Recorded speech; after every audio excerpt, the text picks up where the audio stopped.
wabarakatuh. Perkenalkan, nama saya Rista Septiana Utami. Saya perwakilan dari kelompok 3 akan mewawancarai Bu Susan. Bu Susan ini salah satu tokoh perfilman yang ada di Kota Bogor.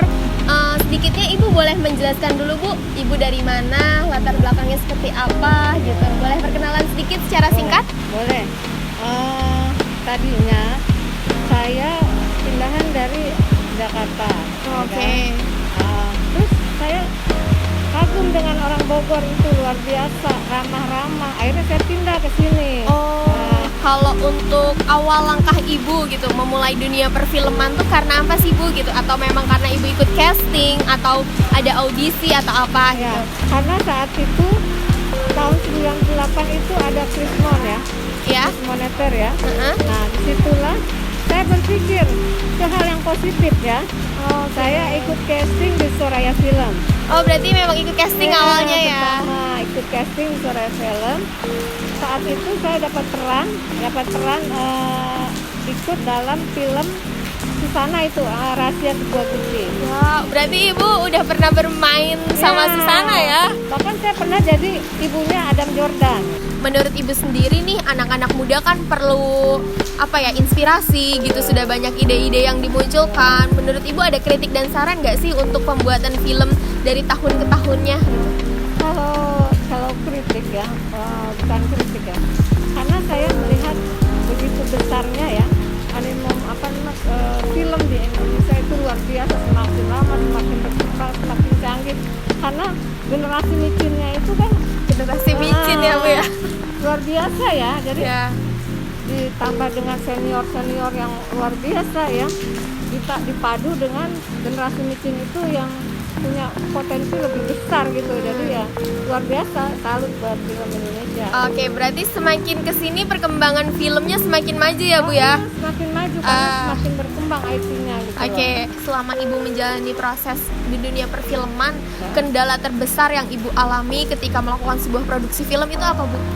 Kalau saya kan bukan seorang produksi ya, saya kan pemain. Talent berarti ya? Talent sebagai pemain ya.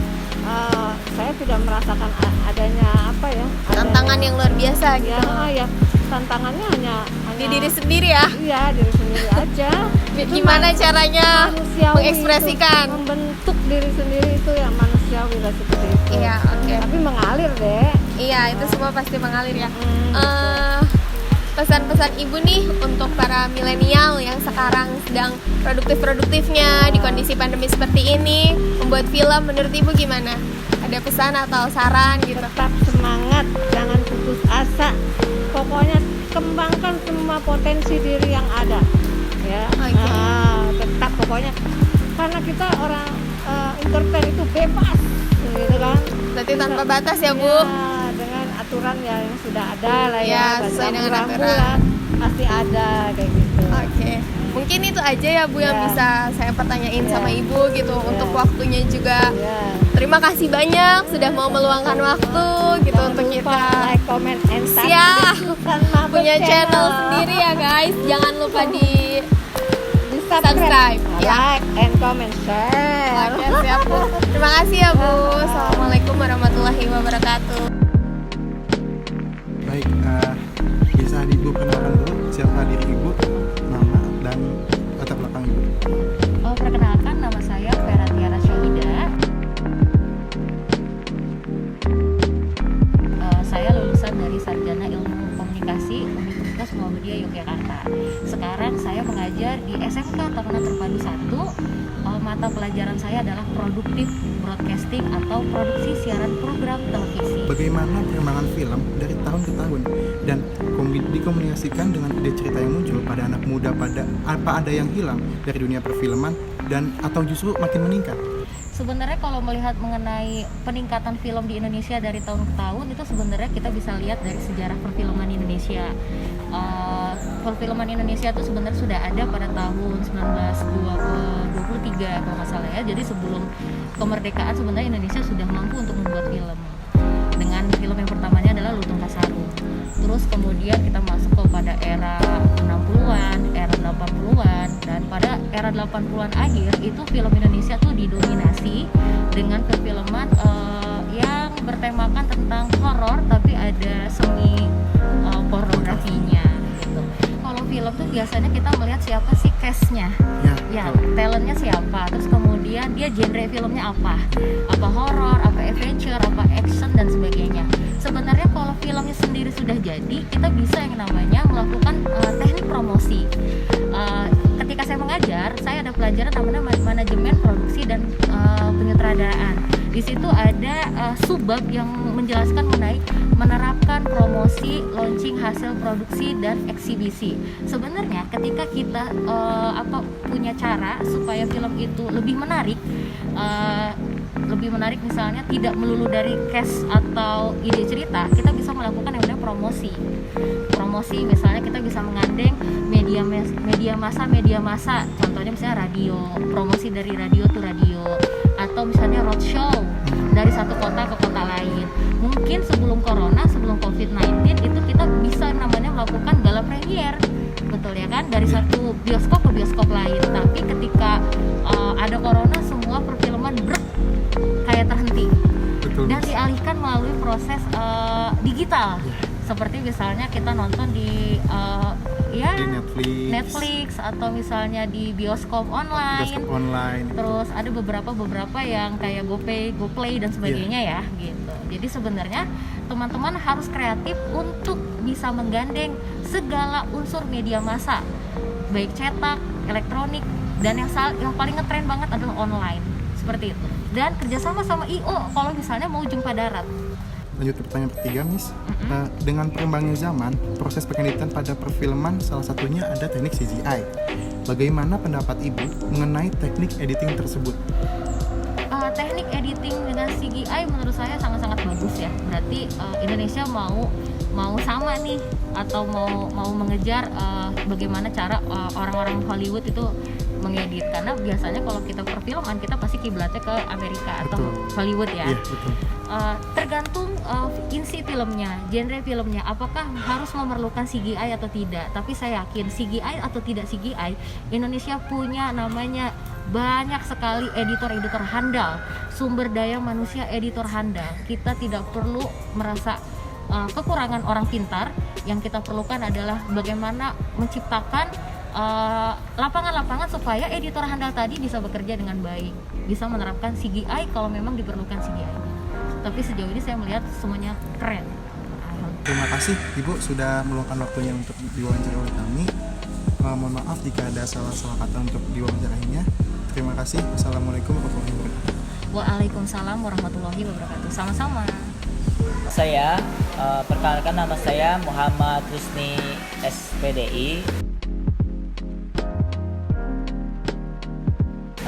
Saya mengajar di SMK Taruna Terpadu 1 Boas, Indonesia.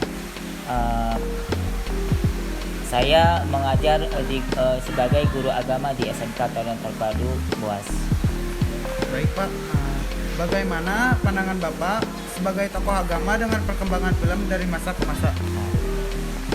Perkembangan film dari masa ke masa yang saya perhatikan, yang saya sering saksikan baik di dunia pertelevisian maupun di perfilman, baik itu di bioskop maupun di film TV, televisi.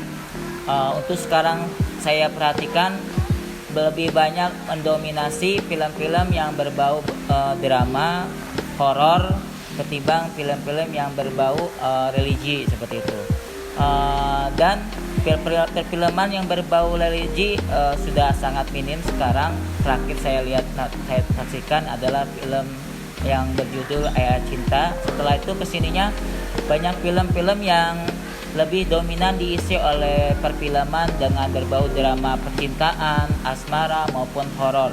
Jadi untuk sekarang lebih diisi dengan film-film yang berbau seperti itu. Bagaimana pandangan Bapak mengenai film horor yang bukan menjual ceritanya melainkan menjual pornografi?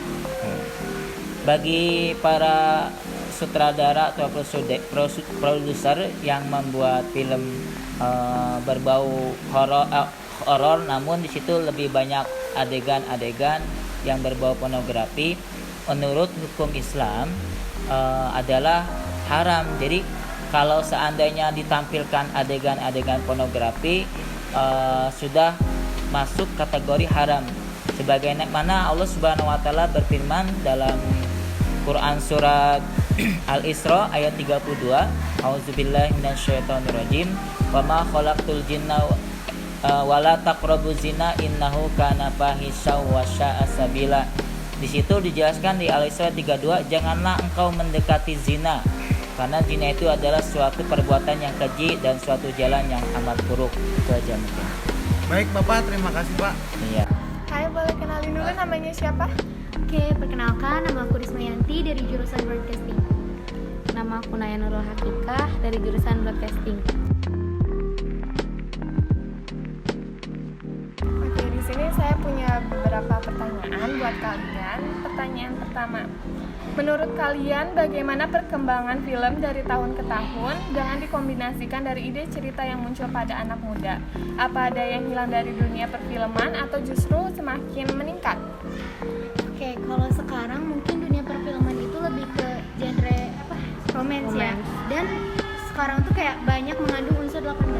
Tapi kalau misalkan perfilman zaman dulu itu lebih ke pengetahuan. Kalau menurut aku film sekarang itu lebih mengandung unsur romance dibandingkan kekeluargaan, terus juga kurangnya ada unsur kayak tentang religi. Menurut aku sih kayak gitu. Jadi sekarang makin banyak Iya. orang-orang pada minatnya ke romance. Iya, dibanding kekeluargaan, religi, tentang pengetahuan, tentang sejarah budaya pun menurut aku sekarang tuh udah berkurang Iya, betul. di dunia perfilman. Oke, menurut kalian bagaimana cara untuk menarik perhatian dari para penonton terhadap sebuah film selain dari ide cerita dan penguatan pada tokoh? Oke, yang pertama sih dari trailernya mungkin ya, dibuat lebih menarik, terus juga di poster kan Dibuat- bakal iya, bakal sebarin di kemana-mana, publish gitu. Jadi harus menarik biar orang tuh kayak, oh film ini keren nih atau menarik nih, jadi ada orang tuh pengen nonton gitu sama film itu. Jadi dari poster Iya. dilihatnya ya. Jadinya kita harus buat Semenarik mungkin. Kalau menurut aku kan pasti ada trailer dong kalau film itu. Terus trailer itu kan pasti dipublish dan kita bisa nyebarin link trailer itu ke teman-teman kita biar lihat, wah film ini nih bagus nih, menarik, dan posternya juga. Jadi linknya itu bisa disebar Iya. ke internet. Ke internet, ke media sosial lainnya. Bagaimana pendapat kalian mengenai teknik editing tersebut? Kan sekarang zaman Udah semakin berkembang. berkembangnya zaman tuh pasti teknologi juga Berkembang canggih juga kan. canggih. Keren sih adanya CGI itu kan. Iya. Perubahan efek-efek, iya, terus betul. kayak kalau misalkan kameranya juga kayak misalkan pas kita ngetek itu kameranya kayak buram gitu atau goyang, bisa diatur lagi. Ya, terus dari efek juga kan kalau zaman dulu kebanyakan abu ya. Iya. Kalau mungkin sekarang kan lebih berwarna, cerah, lebih berwarna. Jadi lebih modern Iya. ya sekarang ya. Oke, segitu aja pertanyaan dari saya. Terima kasih atas waktunya. Ya, sama-sama.